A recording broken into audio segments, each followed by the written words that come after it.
Mayer Hillman from Policy Studies Institute.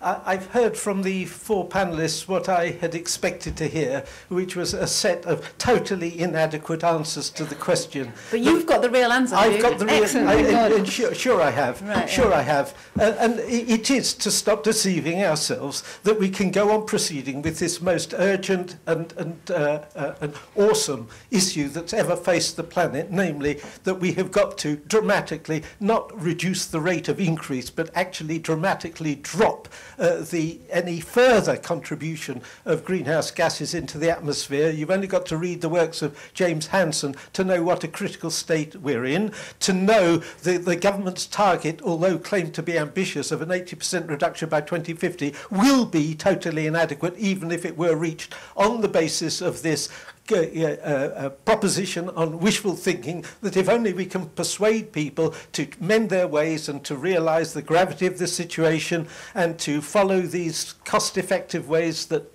for instance, Truan was mentioning of driving more carefully or something like that, and reduce the amount of flying and properly insulate our homes. Even if everybody in this room, even everybody in this country, even if everybody in Europe stopped using any fossil fuels, the future of the planet, as far as future life is concerned, will be at an end.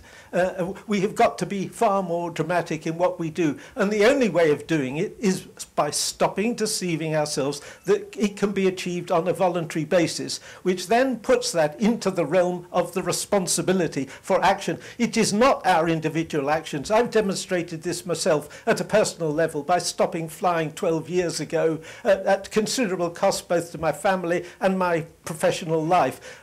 Has that made any bloody difference? Of course it hasn't. Well, even if everybody in this room agreed to stop flying, that won't do anything. Even if everybody did all these worthy things that we can talk about till the cows come home, that will be insufficient. The only way whereby it can come about is through the medium of international intervention by governments coming together to recognise that it is their responsibility to oblige everybody to contribute their fair share to saving the planet from ecological catastrophe. It's only in that way, and that will require the proposition that most of you, I hope, in this room are familiar with, the contraction of greenhouse gases and their convergence towards equal per capita emissions. Let's stop talking about these little minutiae of measures. So we all need to go to Copenhagen this year, clearly. Well, before Copenhagen, which is calling on our blessed government and all the political parties to get their heads together,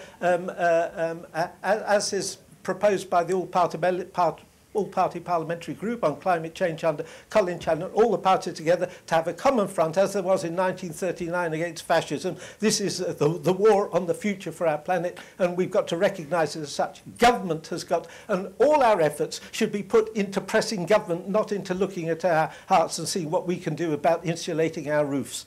Okay, thank you. Point well made, I think.